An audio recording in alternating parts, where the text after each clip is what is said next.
Você pode dizer comigo: Ele me ama, Ele me ama, Ele me ama.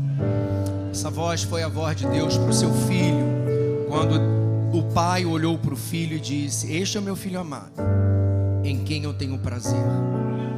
E nós podemos, a cada um de nós, ouvir a mesma voz, se referindo a mim e a você.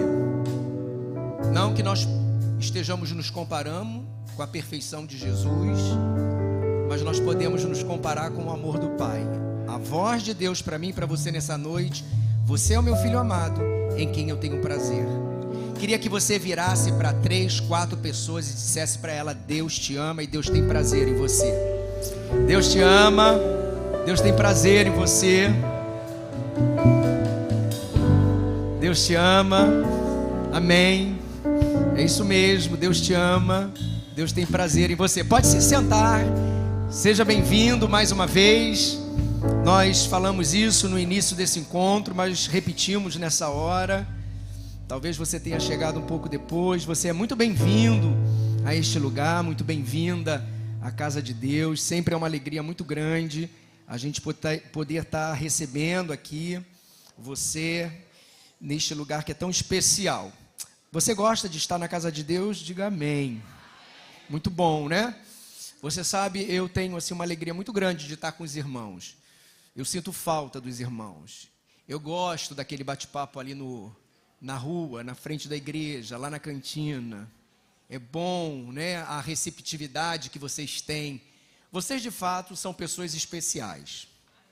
Vocês sabem conversar, vocês sabem receber, vocês sabem ser simpáticos. Eu acho que isso é algo de especial valor na vida de um cristão. Então, assim, é muito bom estar junto, e muito melhor ainda é poder compartilhar com você a palavra de Deus. Eu queria, assim, despertar em você uma atenção toda especial para esse momento, no sentido de que essa palavra, ela é uma palavra um tanto exigente para mim. Ela não é uma palavra que eu transcorro nela com muita facilidade, porque eu acho que é um tema complexo. Apesar de ser simples, e nem por menos, né? Porque muitas das vezes o simples é profundo, o simples às vezes é complexo. Mas eu creio de ser assim de grande importância essa palavra para o nosso entendimento, para a nossa caminhada cristã, para que a gente saiba lidar com as oposições, para que a gente entenda, cada um de nós, o momento que a gente está vivendo, o plano de Deus, qual o propósito disso tudo.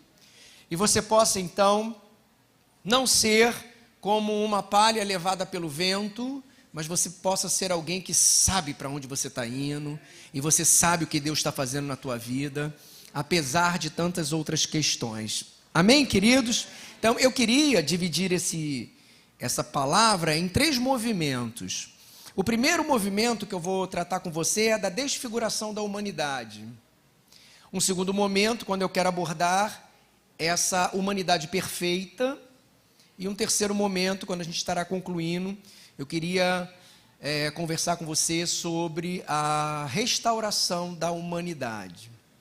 E eu começo dizendo, e talvez você também constate isso, e você saiba que isso é uma realidade, que o nosso tempo, né, o mundo, a sociedade, o tempo atual, ele tem sido assim, marcado por múltiplas manifestações do ser humano, como sempre foi. Cada época da história teve as suas características, né? Cada época foi marcada por eventos, né, que marcaram mais ou menos ali aqueles determinados momentos. Mas quando eu me refiro ao tempo atual, eu sempre falo na perspectiva de que as coisas se avolumam com quanto mais passa o tempo. Essa é a intenção bíblica, quando a palavra de Deus, ela mira nos últimos tempos. Quando tanto Jesus fala, por exemplo, dos sinais dos últimos tempos, como, por exemplo, Paulo, ele também se refere ao futuro. Esse futuro que talvez para eles não fosse um futuro tão claro com relação à exatidão de quando seria. Eu não sei se eles tinham noção de que o futuro era mais 1000 anos, mais 2000 anos. Parece que não, porque eles tratavam as coisas acreditando que Jesus fosse voltar naquele momento que eles estavam vivendo. Mas quando eu me refiro a esse tempo atual e falo das manifestações do ser humano, o que a gente parece que observa é aquilo que Paulo vai dizer na carta que ele escreve para Timóteo, quando ele diz que quanto mais chegasse os últimos dias, mais o ser humano se embruteceria. O ser humano, ele teria as suas características, seriam características que causaria bastante perplexidade. Se você for em 2 Timóteo 3,3, que nós não vamos ler, você vai ver que Paulo coloca coisas assim que deixa a gente boquiaberto, e a gente, ao ler aquilo, não olha só para fora, mas a gente também olha para si. Apesar de nossa situação ser diferente, no sentido daqueles que ainda não estão em Cristo, mas a gente também deve fazer uma reflexão nesse sentido. E eu penso que isso tem a ver com esse processo da desfiguração do que é humano. Às vezes nós, como cristãos, temos uma dificuldade muito grande nessa relação entre espiritualidade e humanidade. Mas você vai ver no transcorrer da mensagem que quanto mais humano eu me tornar, mais espiritual eu sou. Espiritualidade não é sinônimo, por exemplo, de asas nas costas como anjo. Espiritualidade não tem a ver com você deixar de viver as lutas que os mortais vivem. Espiritualidade não tem a ver que você voa por aí. Espiritualidade não tem a ver com isso. Espiritualidade tem a ver com uma realidade de um humano que vive uma nova dimensão em Cristo Jesus. E aí eu chamo a sua atenção para esse processo de desfiguração da humanidade que se instalou desde o Jardim do Éden. Quando Deus criou Adão e Eva, e ali como símbolo, do primeiro casal da humanidade, nós olhamos para aquele momento, antes da sua queda, a gente percebe um ser humano, vamos dizer assim, perfeito. Perfeito em humanidade. Se você prestar atenção na leitura de Gênesis, capítulo 1, capítulo 2, capítulo 3, você vai ver que eles não tinham vergonha de nada, eles não tinham essa questão da maldade em si, eles conversavam com Deus face a face. Aqueles seres humanos, eles viviam um projeto original de Deus, e eles carregavam em si essa grande bênção de poder viver a plenitude da sua humanidade. O homem com a sua mulher, no caso, sua esposa, eles transitavam bem em toda a criação, não havia agressão ao meio ambiente, não havia destruição de nada, eles viviam ali, humanos, criados por Deus, elogiados por Deus, porque quando Deus os cria, Ele diz, muito bom, humanos, e Deus tem desejo de descer para conversar com esses humanos. Não era porque eram humanos que eram desprezados, pelo contrário, obra das mãos de Deus.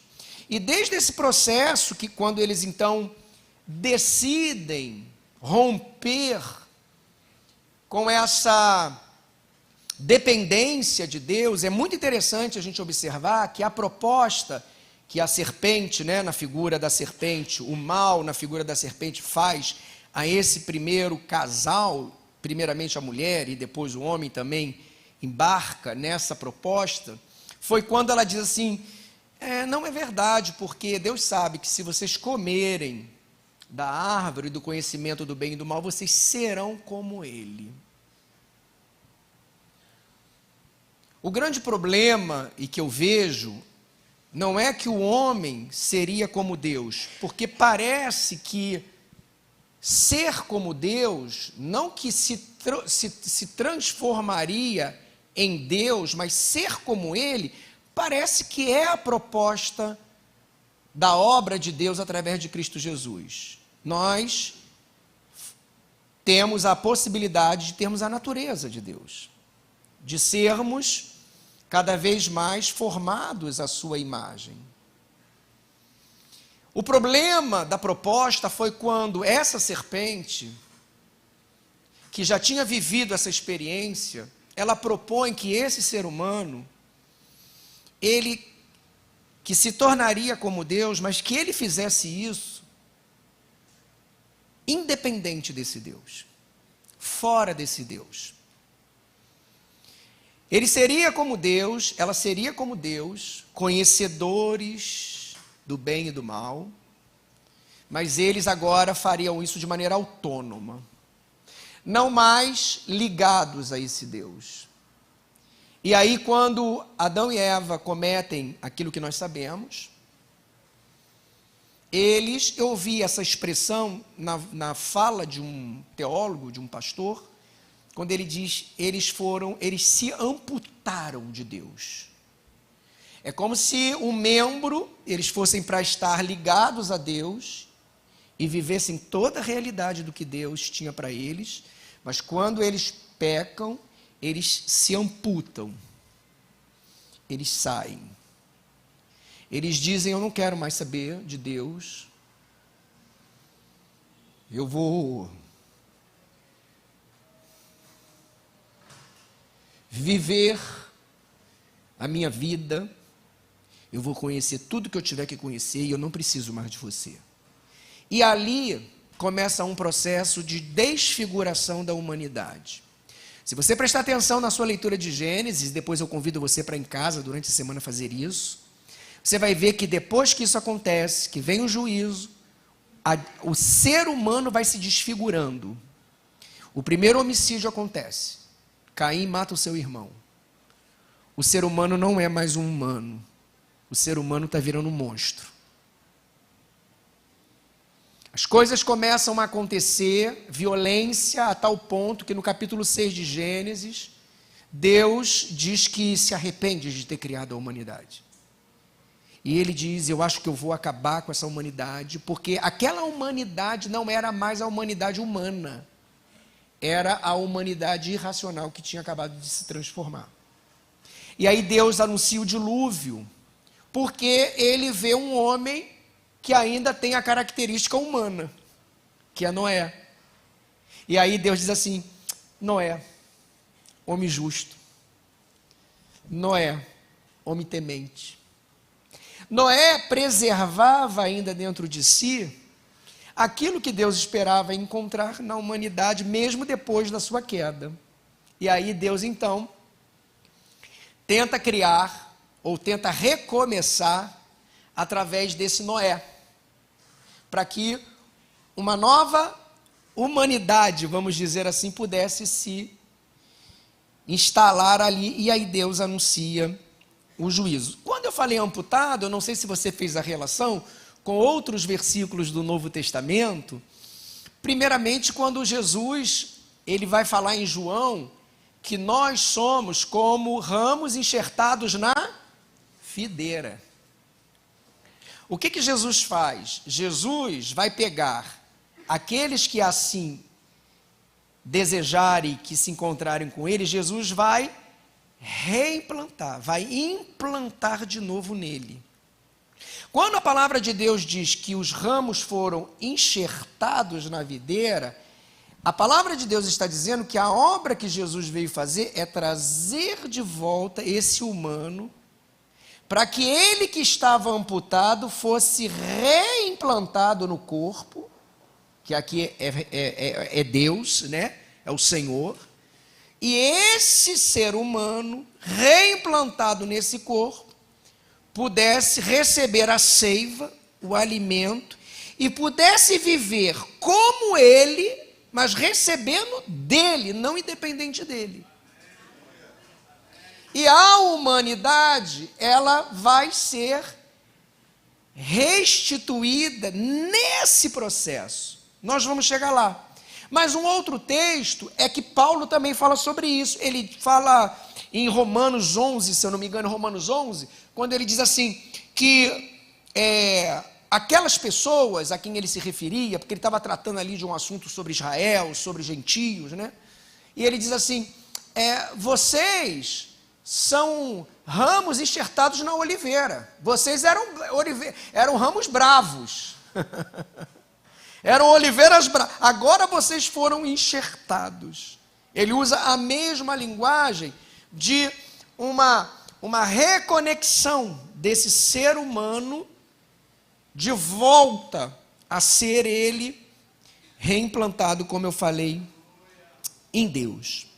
Assim, o ser humano, quando ele está nesse processo, e a gente foi lá em Gênesis para entender isso, você vai ver que a própria palavra de Deus, e Paulo também vai dizer isso em Romanos capítulo 1, quando ele diz que essa desfiguração do humano, ela acontece uma vez que a criatura passa a adorar a criatura ao invés de adorar o Criador. Romanos capítulo 1, quando ele vai falar ali daquele capítulo extremamente denso, tenso, pesado, sobre a humanidade, sobre a imoralidade, ele vai dizer que o homem, ele passou a adorar as imagens, o homem passou a adorar os animais, os quadrúpedes, o homem passou a adorar, porque ele é amputado de Deus, ele precisa criar um bezerro de ouro. É isso que nós vemos no mundo desde então. As sociedades antigas, as nações, os povos antigos, eram povos cheios de deuses. Porque amputados de Deus, precisa se criar alguma coisa que preencha o lugar desse, porque desse eu não quero, eu prefiro desse porque desse eu mando. Desse que é de gesso, desse que é de ouro, desse que é de barro, eu digo, faça assim, e ele vai ter que fazer. E esse Deus não é assim. Nós não podemos dizer para Deus, faça assim, porque ele não vai fazer, porque eu disse para ele fazer. Ele vai fazer segundo a sua bondade, segundo a sua vontade, segundo o seu amor, segundo a sua graça, segundo a sua generosidade, mas não porque eu estou dando ordens a ele. O ídolo não. O ídolo eu te dou isso, você me dá isso. Se você não me der isso, eu te viro de cabeça para baixo. Não tem negócio assim que enterra, bota o santo de cabeça para baixo? Não tem. Por quê? Porque o ídolo é meu empregado. Faz o que eu estou mandando. Se você não fizer, eu te viro de cabeça para baixo. E o ídolo faz. Ou não. E aí, eu vou com você, que esse é o texto que eu queria que você o guardasse, que é Salmo 115. Olha o que diz o Salmo 115. Salmo 115, a partir do versículo 1, quando o salmista diz assim, não a nós, Senhor, não a nós, mas ao teu nome da glória. Presta atenção nessa expressão, não a nós, não a nós.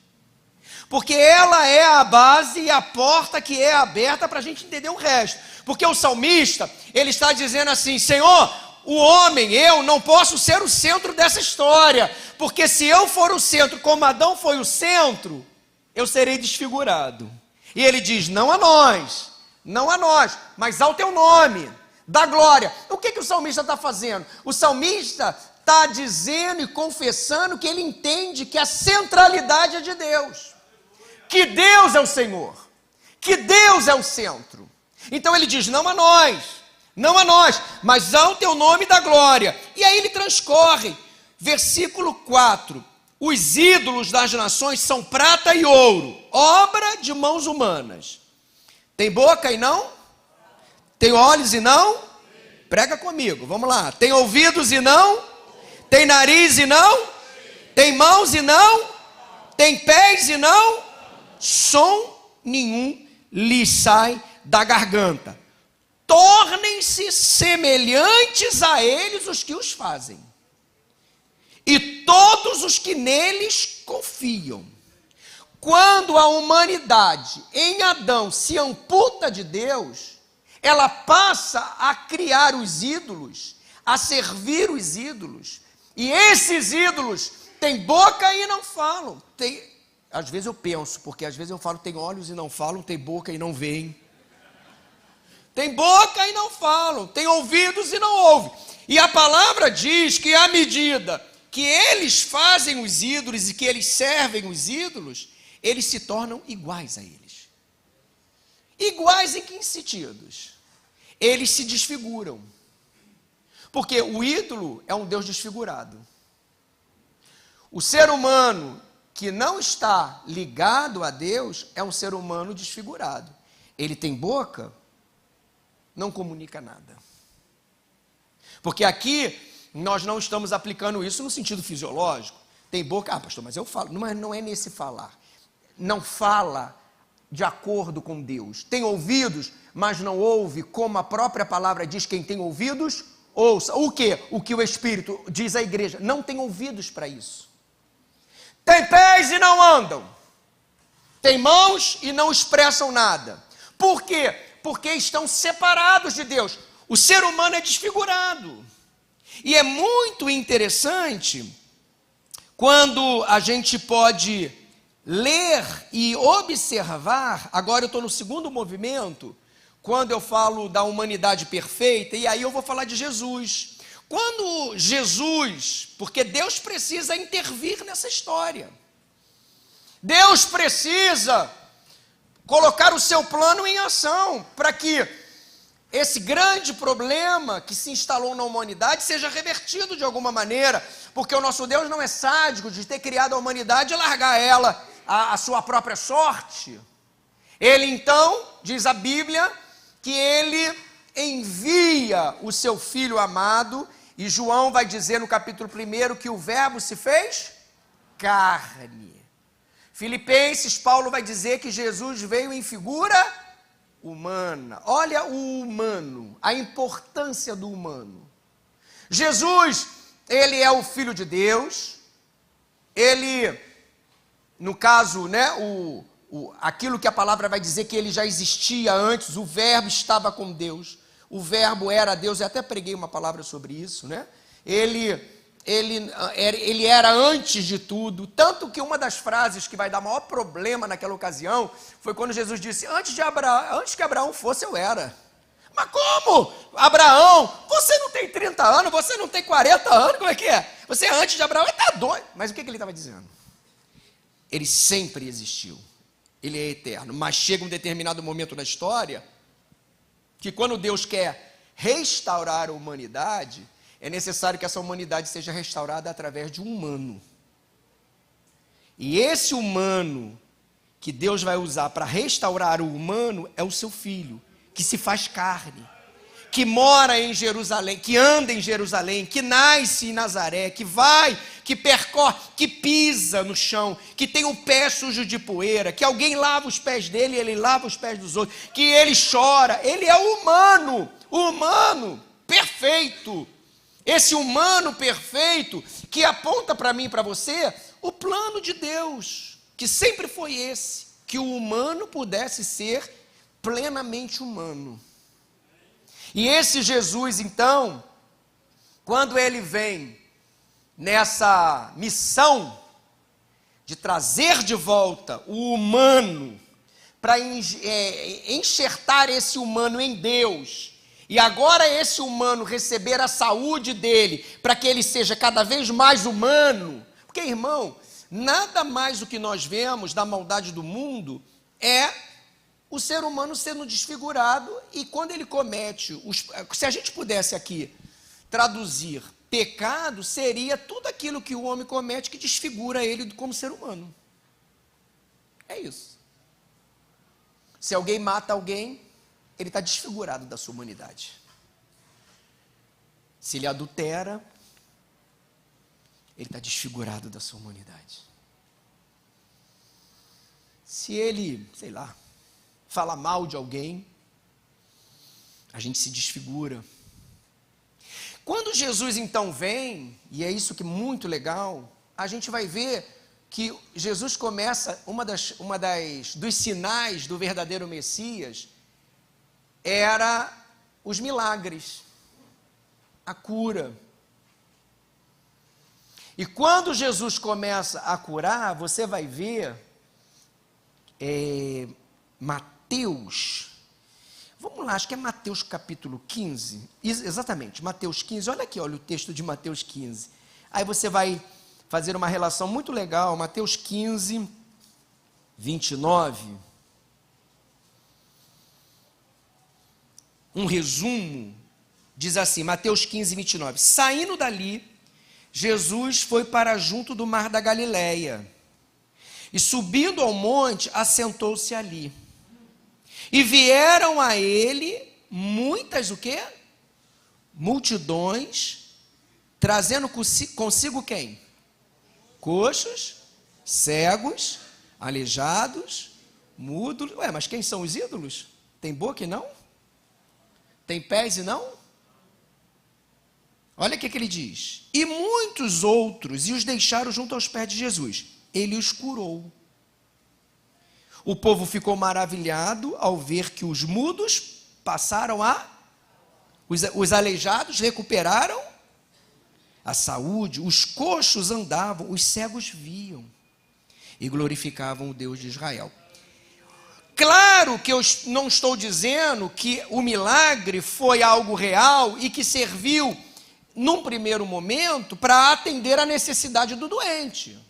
Quando Jesus curou o paralítico foi o alvo principal daquele milagre, porque ele passou a andar. Mas presta atenção, num segundo plano, da aplicação pedagógica disso, quando Jesus, através da cura do mudo, do surdo, do cego, do paralítico, ele está dizendo, deixa eu restituir a humanidade a esse homem que perdeu a humanidade. Porque uma pessoa destituída daquelas condições estava desfigurada. E Jesus começa a cura o cego. Porque o homem tinha se tornado como o ídolo. Tem olhos e não? E aí Jesus cura o cego. O homem da mão ressequida, se lembra? Que ele tem mão, mas ele não conseguia apalpar. E Jesus diz, estende a tua mão. E Jesus está dizendo, essa é uma das coisas que eu vim fazer, restituir a humanidade. Não só quando ele cura, mas no sentido da essência do ser humano. E essa foi a restauração que Jesus veio trazer, porque ele, o homem perfeito, o humano perfeito, vem para restaurar essa humanidade que todos nós havíamos perdido e que todos que estão lá fora perderam. O que a humanidade precisa é saber que em Cristo Jesus, o homem perfeito e o Deus perfeito, toda a humanidade pode reencontrar aquilo que ela mesma perdeu, que é a sua própria humanidade. Porque o que nós queremos é sermos cada vez mais humanos. E quanto mais humanos nós formos, mais espirituais nós seremos. Porque Jesus, à medida que ele era muito humano, ele mais agradava o Pai. Quando ele disse assim, lá no Getsemane, naquele momento, aliás, né, quando ele foi visitado por aqueles que queriam prendê-lo, e Pedro decepou a orelha, ele disse assim, se eu quisesse, eu mandava vir uma legião de anjos. Mas ele poderia ter feito aquilo, mas ele abriu mão de fazer aquilo para poder ser o homem perfeito. Ele diz, não, eu não vou fazer isso. Quando ele está na cruz, ele diz, Pai, perdoa-lhes, porque eles não sabem o que fazem. Ele está agindo como ser humano perfeito, porque eu e você faríamos de outra maneira. Tudo o que Jesus fez, quando ele está com a samaritana, quando ele está tratando da adúltera, ele está agindo como ser humano perfeito, porque ele não olha para a adúltera e taca a pedra nela, ele diz não. Assim como eu sou o homem perfeito, vocês precisam ser assim. E ele dá o exemplo, ele confronta, ele diz, quem não tem pecado? Atire a primeira pedra. Todo mundo sai. A gente começa a ver como que Jesus, ele está trabalhando, e ele trabalha até hoje, na restauração da humanidade. O que eu preciso é cada vez mais ser um ser humano como Jesus. Quando Jesus então morre e quando Jesus então ele é crucificado e ele ressuscita, ele mostra para todos nós, para toda a humanidade, que ele é a referência de humanidade para todos nós. Então, eu quero ser um homem como Jesus. E toda vez que eu quiser saber se devo ou não devo, eu olho para ele e como homem eu digo, ele não faria, então eu não faço. Ou ele faria assim, então eu vou fazer assim, porque nele a minha humanidade é restaurada. Então ele é o homem referência. Homem no sentido não só masculino, mas homem ser humano. Quando você homem, quando você mulher quiser saber como que nós devemos agir, nós olhamos para ele e dizemos, ele é o ser humano perfeito. Ele veio restaurar em mim essa humanidade. Eu olho para ele, vou ser como ele. Porque Paulo vai dizer assim, não mais eu, mas Cristo em mim. E essa humanidade restaurada é o que Deus vem nos dar. As minhas maiores crises é quando eu não ajo como ser humano. Pensa em todas as besteiras que você já fez. Todas as besteiras que nós fizemos e Jesus não faria. E aí nós ficamos desfigurados, e aí a gente entra em crise. Mas todas as vezes que nós fizemos algo, e buscamos agir, e buscamos proceder como Ele, nós temos paz. Agora, essa é uma obra do Espírito Santo na nossa vida. Claro, ninguém está dizendo aqui que nós agora vamos usar a força do nosso braço, que nós temos essa capacidade, mas nós temos a obra da regeneração que foi operada em nós. E o Espírito Santo, ele nos capacita a cada dia para que a gente possa ser como Jesus. Você pode dizer amém? Então, isso é muito legal, porque a palavra de Deus, ela mostra que há salvação para a humanidade. Apesar de nós constatarmos um mundo cada vez mais perverso, irmãos, eu não sei se você é como eu, ou se eu estou errado, eu não estou dizendo que eu estou certo, talvez você concorde ou discorde, mas o ser humano, pelo menos aonde eu ando, por onde eu ando, está ficando cada vez mais esquisito. As pessoas são como animais. Nem como animais, porque o animal não faz as coisas por maldade, né? A Glaucia estava lendo um texto lá e estava dizendo assim, o cachorro não late mentindo. Ele mostra os dentes porque tem uma ameaça verdadeira. Mas do jeito que as coisas estão, do jeito que você vê, a maldade imperando, seja dentro da própria casa, fora da casa, ninguém considera mais o outro como ser humano, a imagem e semelhança de Deus. Por isso que Jesus vai dizer, quem dá um copo d'água a um pequenino faz a quem? A ele, porque os olhos de Deus estão voltados para esse ser humano, que foi desfigurado, mas que há a possibilidade de em Cristo Jesus ser restaurado. E olha, talvez você esteja dizendo, pastor, mas tá bom, e aí? E aí é que é essa posição e esse posicionamento que eu e você precisamos resgatar na nossa vida, ou ter na nossa vida renovado. Jesus está em mim, eu estou em Cristo. A humanidade verdadeira foi restaurada na minha vida. Eu posso viver como ele viveu. Com todos os desafios, com todas as tentações, mas ele veio para restaurar a plena e a perfeita humanidade. Claro que ainda limitados por uma questão do tempo, mas se nós lermos sobre a questão do futuro, quando a palavra de Deus diz que os nossos corpos serão transformados em corpos incorruptíveis, nós veremos que naquele dia, dali para frente, será plenamente, a humanidade perfeita será restaurada de uma vez por todas. Você pode dizer glória a Deus? Então, é isso. E não é fascinante a gente poder entender que é essa a proposta que Deus vem trazer para mim e para você, e que Ele já fez na nossa vida. Eu não tenho mais motivo, eu não preciso viver de acordo com a mentalidade do presente século. Eu não preciso fazer os que vivem de plantão de opiniões estão dizendo. Eu não preciso ouvir os falsos especialistas ditando regras para a vida das pessoas. Eu preciso olhar para Jesus e dizer, ele faria isso ou não? O que Jesus pensa disso? O que a palavra pensa disso?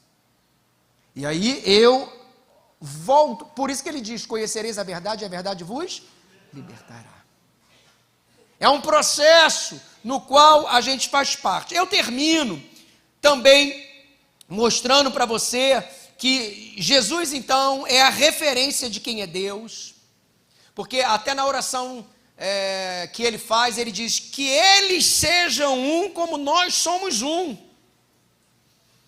A oração de Jesus é que nós com ele fôssemos um, enxertados, ligados, que nós fosse. A palavra de Deus vai dizer até que o caráter de Cristo seja formado em.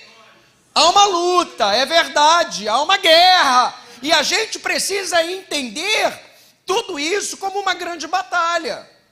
A luta da guerra da carne contra o espírito, do espírito contra a carne. Qual é a tentativa do nosso adversário? Desfigurar os filhos de Deus. Você é filho de Deus. Por isso que eu fiz questão de reforçar e pedir para você para repetir. Ele me ama. Ele me ama. Ele me ama. Ele trouxe de volta a dignidade à minha vida. Independente do quem você foi, do que você fez, todos nós temos um passado, uma história complicada. Todos nós, ninguém é melhor do que ninguém, mas ele trouxe dignidade à nossa vida. Eu não devo mais nada a ninguém, você não deve nada a ninguém. Independente da sua história, tenha sido quem você foi, você não deve satisfação ao mundo. Jesus trouxe dignidade à sua vida. Você pode andar de cabeça erguida, não por causa de orgulho, mas porque ele fez de você um ser humano como ele. Você é amado, você é filho de Deus. Ah, mas eu sei, eu conheço o seu passado. E daí, você precisa conhecer o meu presente. O seu passado, o meu passado, o passado do outro, é o passado de todo mundo, irmão. Mas o meu presente é Jesus na minha vida. Oh, glória a Deus. Bata a palma bem forte a Ele. Não a nós, mas ao seu nome nós damos. Você pode dizer glória a Deus, glória a Deus. Fomos salvos da monstruosidade, salvos da desfiguração, salvo do ser humano que eu fui, irracional, que não tinha pena, que se tivesse que matar, matava. Fui salvo. Salvo eu fui, porque eu vivia caído pelo álcool, porque eu não tinha a dignidade. Fui salvo. Ele me lavou, olha aí, olha. Agora a dignidade, eu sou como ele me restituiu a dignidade. Você não deve nada a ninguém. Você não deve nada ao diabo. O diabo não tem nada a ver com a gente. Nós somos filhos de Deus, Deus nos ama. Ele me ama, Ele te ama. Pastor, mas eu ainda tenho tantos defeitos. E quem está falando de perfeição? Perfeito só Jesus. Mas nós estamos falando de que estamos num processo onde a humanidade restaurada por Ele está cada vez mais sendo tratada e trabalhada no nosso coração. Você como eu, quando erramos, não ficamos felizes, não é verdade? Nós sofremos. Por que você acha que você sofre quando você faz alguma coisa que não devia? Porque você foi restaurado. Essa é a maior prova de que o Espírito de Deus está na sua vida, porque você chora, porque você diz, eu não quero ser assim, eu quero ser como Jesus. Ele é o Espírito Santo, eu quero ser como Jesus. Eu não quero ser como o cantor tal, como a cantora tal. Eu não quero ser como o jogador tal. Você entende por que eu não quero? Porque todos são desfigurados, irmãos. Eu quero ser como Jesus. Ele é o nosso alvo, Ele é o nosso padrão. É Ele que é o ser humano mais fantástico que já existiu. Como que Jesus fazia as coisas que Ele fazia, como que Ele dizia as coisas que Ele dizia. É impressionante. Jamais eu conseguiria dizer o que Ele disse. Como que Ele, quando vinham para Ele tratava de outra maneira. Mas eu olho para Ele, e aí eu ouço aquela voz, que você também ouve, e que às vezes a gente não acredita. Você é o meu filho amado, em quem eu tenho prazer, em quem eu me comprazo, porque o meu filho restaurou a humanidade que eu criei em você. Fala para o seu irmão, Deus ama você. Fala para ele, Deus ama você. Vamos ficar de pé, querido. Levante as suas mãos. Paulo vai dizer, sede meus imitadores como eu sou de Cristo. É a Ele que nós temos que imitar. Olha aí para o lado. Vê alguém aí que imita Jesus. Aí, ó, esse aí é um imitador mesmo. Fala para ele, todo dia eu tento imitar ele. Fala para ele. Às vezes dá uma vacilada, né, irmão? Às vezes a gente não imita tão bem. Mas a gente foi chamado, Paulo vai dizer, né, sede imitadores dele. É a Ele que nós imitamos. Ele é o nosso padrão, Ele é a nossa referência. Nós não adoramos mais a ídolos, nós adoramos ao Deus vivo.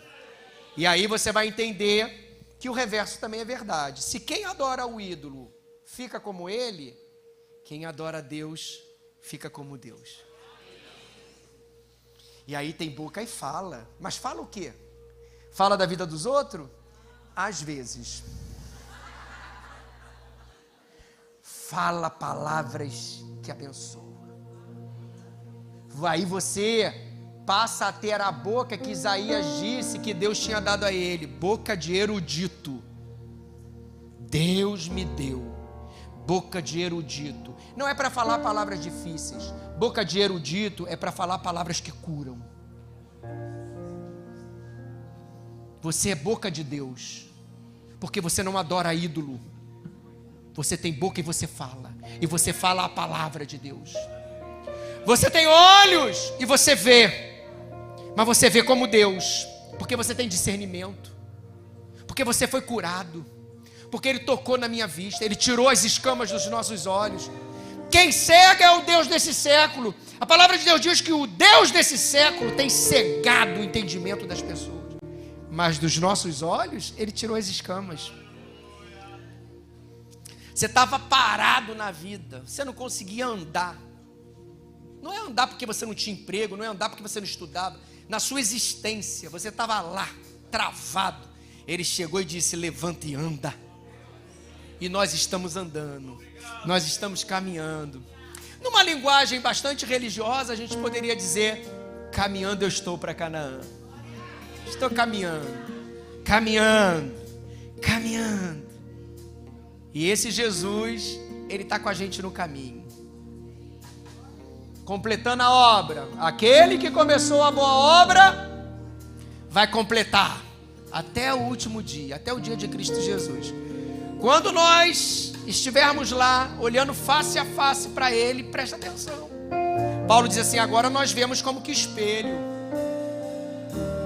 Nós não vemos Ele cara a cara, mas o dia que nós estivermos na presença dEle e olharmos Ele face a face, nós seremos como Ele.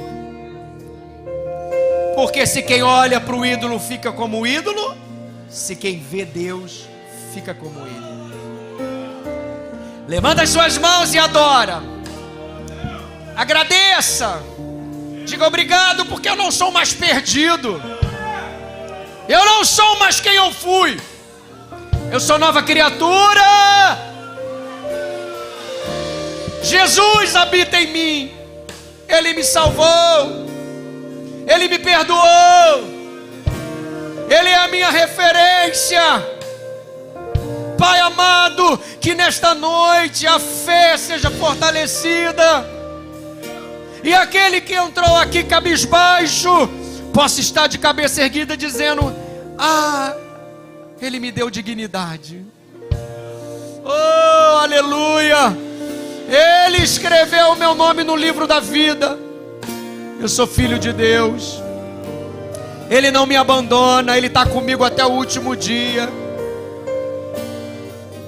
Eu não estou tentando, eu não estou arriscando, eu estou vivendo aquilo que é fato, porque Ele morreu naquela cruz por mim e Ele ressuscitou. Louvado seja o teu nome, louvado seja o teu nome.